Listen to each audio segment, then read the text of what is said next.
Bismillahirrahmanirrahim. Assalamualaikum warahmatullahi wabarakatuh. Mohon maaf sebelumnya, izinkan kami memperkenalkan diri terlebih dahulu. Kami dari kelompok 1 yang beranggotakan Muhammad Hari Saiful Malik, Heti, Jaya Kesuma, Khadijah Amatullah Solihat, dan saya sendiri Kurnia Akbar dari program studi PGSD di STHI Sabili Bandung. Dalam video kali ini, kami akan sedikit menjabarkan tentang landasan psikologis pendidikan, makna belajar, teori belajar, serta aliran-alirannya, dan sedikit informasi tentang teori kepribadian, sekaligus untuk memenuhi tugas mata kuliah landasan pendidikan yang diampu oleh Bapak Dosen Erik Taufikur Rahman MPD yang kami hormati. Baik, kita lanjut ke pembahasan. Proses kegiatan pendidikan melibatkan proses interaksi psikofisik dalam sosiokultural yang antropologis, fisiologis, normatif. Artinya, bahwa pendidikan adalah suatu kegiatan yang menyangkut interaksi kejiwaan antara pendidik dan peserta didik dalam suasana budaya suatu masyarakat sebagai lingkungan pendidikan yang didasarkan pada nilai-nilai kemanusiaan. Dengan demikian, pendidikan selalu melibatkan aspek-aspek seperti kejiwaan, kebudayaan, kemasyarakatan, norma-norma, dan kemanusiaan. Salah satu aspek tujuan pendidikan adalah mencerdaskan kehidupan bangsa. Artinya bukan hanya individu atau sekelompok siswa saja yang dicerdaskan, tetapi juga seluruh bangsa, yaitu bangsa Indonesia. Dalam praktik pendidikan di sekolah, guru sering berhadapan dengan individu atau sekelompok siswa di kelas, yang kondisi maupun potensinya berbeda-beda. Perbedaan yang paling mudah dilihat dari aspek psikologinya adalah kemampuan intelektual, afektif, dan psikomotoriknya. Tugas mencerdaskan bangsa bukan berarti yang dikembangkan adalah kemampuan intelektualnya saja, tetapi seluruh aspek kepribadian manusia. Sebenarnya kecerdasan kepribadian manusia ada banyak, tetapi yang paling terkenal yaitu meliputi kecerdasan intelektual, kecerdasan majemuk, kecerdasan spiritual, dan kecerdasan emosi. Berikutnya kita masuk ke materi landasan psikologis pendidikan. Landasan psikologis pendidikan merupakan dasar-dasar pemahaman, pengkajian sesuatu dari sudut karakteristik perilaku manusia, khususnya manusia sebagai individu, di mana dasar-dasar dan pengkajian tersebut diambil dari satu cabang yang disebut psikologi. Psikologi yaitu suatu ilmu yang mempelajari tentang perilaku dan kegiatan individu. Guru di sekolah atau para pendidik lainnya, baik di sekolah ataupun di keluarga atau masyarakat, selalu dihadapkan pada masalah bagaimana cara yang efektif dalam mendidik, bagaimana cara siswa dapat belajar dengan efektif, bagaimana guru dapat membimbing sehingga anak didik dapat mengembangkan dirinya secara maksimal. Persoalan-persoalan ini erat kaitannya dengan masalah-masalah psikologis, namun tentunya juga tidak mengabaikan faktor-faktor lainnya. Landasan psikologis pendidikan merupakan studi yang mempelajari penerapan, prinsip, metode, teknik, dan pendekatan psikologis untuk memahami dan memecahkan masalah pendidikan. Berikut setidaknya ada 2 tujuan landasan psikologis pendidikan. Yang pertama, agar para guru, para pendidik, calon guru, dan calon pendidik mempunyai pemahaman yang lebih baik tentang situasi pendidikan. Yang kedua, agar para guru, para pendidik, calon guru atau calon pendidik mampu menyiapkan dan menyelenggarakan pengajaran dan bimbingan terhadap siswa secara lebih efektif dan lebih baik. Berikutnya kita masuk ke pembahasan makna dan teori belajar. Belajar adalah untuk mencari, mendapatkan, dan mengetahui ilmu. Lichtenberg mengungkapkan bahwa belajar merupakan perubahan perilaku sebagai hasil dari pengalaman. Belajar adalah perubahan perilaku yang relatif permanen sebagai hasil pengalaman, bukan hasil sebuah perkembangan, pengaruh obat, atau kecelakaan. Tetapi belajar bisa melaksanakannya pada pengetahuan lain, serta mampu mengkomunikasikannya kepada orang lain. Sehingga belajar di sini sangat erat kaitannya dengan perubahan perilaku dari yang belum tahu menjadi tahu. Berikutnya ada beberapa teori belajar, di antaranya teori behaviorisme, teori humanisme, teori kognitivisme, dan teori konstruksivisme. Kita akan merangkum hal-hal yang mendasar dari 4 aliran teori belajar ini. Dan untuk pembahasan lebih lanjut, kalian bisa mencari lebih dalam pada sumber-sumber yang lainnya. Yang pertama ada teori belajar dalam aliran behaviorisme. Dalam konsep dasarnya, paham behaviorisme berkonsentrasi pada studi tentang tingkah laku yang dapat diamati dan diukur. Teori belajar behaviorisme menjelaskan bahwa pikiran merupakan kotak hitam yang tidak dapat diamati. Oleh karenanya, teori ini mengabaikan proses berpikir yang terjadi dalam pikiran. Ada beberapa teori yang menganut aliran behaviorisme ini. Yang pertama, teori pengkondisian oleh Ivan Pavlov. Yang kedua, teori koneksionisme oleh Edward Lee Thorndike. Yang ketiga, teori pengkondisian operan oleh Burrhus Frederick Skinner. Kemudian, teori pembiasaan asosiasi dekat oleh Edwin Guthrie. Dan terakhir, teori kognitif sosial oleh Albert Bandura. Berikutnya yang kedua, teori belajar dalam aliran humanisme.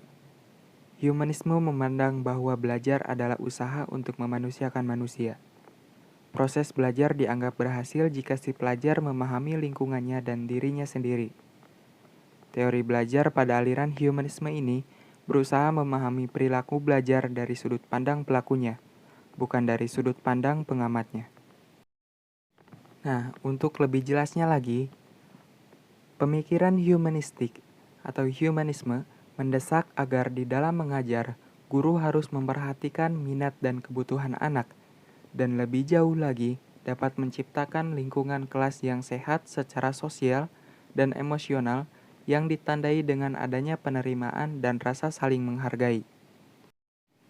Ada beberapa teori di dalam aliran humanisme ini, di antaranya teori dari Arthur Combs, teori dari Maslow, dan teori dari Carl Rogers. Berikutnya ada teori belajar dalam aliran kognitivisme. Kognitivisme didasarkan pada proses berpikir di balik tingkah laku yang terjadi. Perubahan tingkah laku diobservasi dan digunakan sebagai indikator untuk mengetahui apa yang terjadi di balik pikiran siswa. Belajar adalah perubahan persepsi dan pemahaman. Tentunya, perubahan persepsi dan pemahaman tidak selalu berbentuk perubahan tingkah laku yang bisa diamati.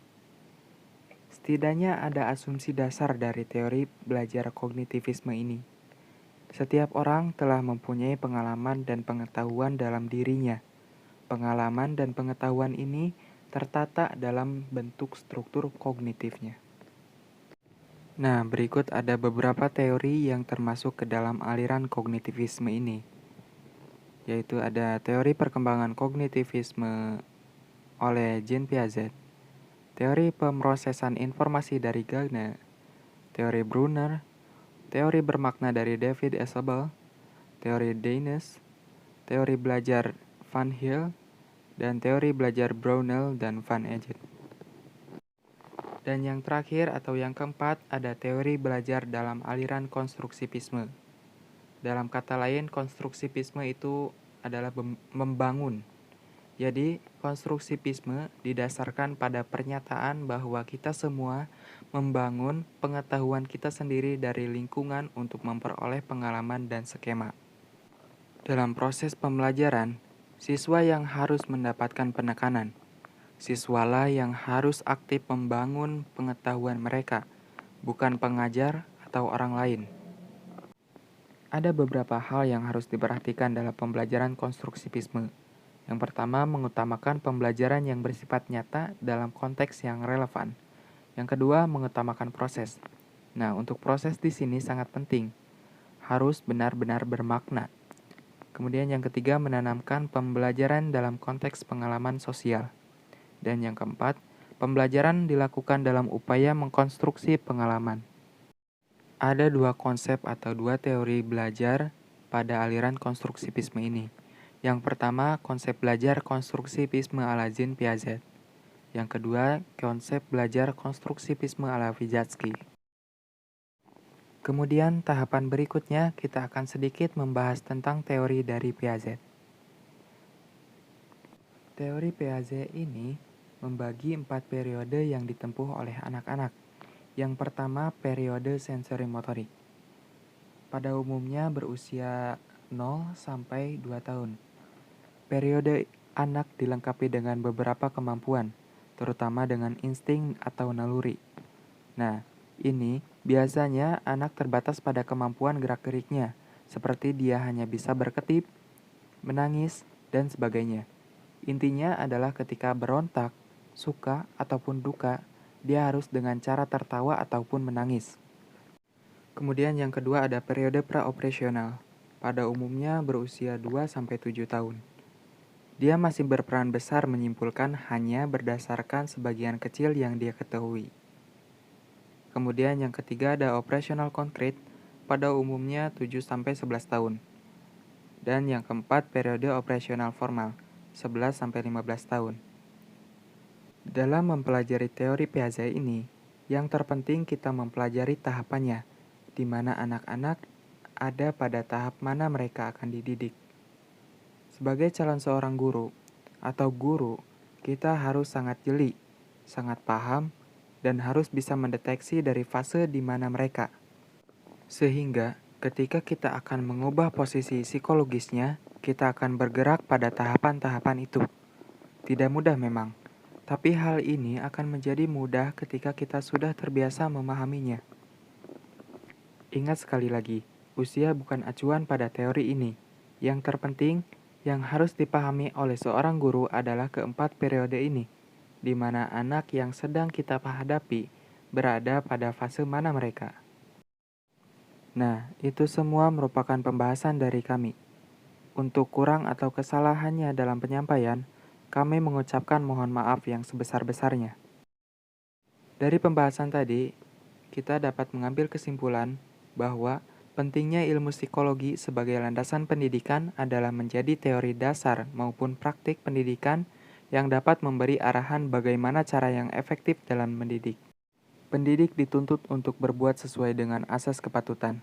Artinya, setiap perbuatan mendidik akan mengandung konsekuensi logis baik dari sudut logika, praktika, etika, dan estetika. Oleh karena itu, guru dipandang sebagai orang yang digugu dan ditiru. Kompetensi guru dalam menjelaskan mata pelajaran kepada siswa bukan hanya dapat kefasihan bahasa dalam menyampaikan pelajaran, tetapi ada argumentasi yang rasional dan logis, sehingga anak dapat menerima penjelasan yang sesuai dengan tingkat perkembangan logikanya. Dan yang terakhir ada saran dari kami. Dalam proses belajar mengajar, seorang guru hendaknya memahami landasan psikologis pendidikan, karena dengan memahami hal tersebut, pendidik mampu mengetahui potensi dan minat bakat dari peserta didik yang akan dikembangkannya.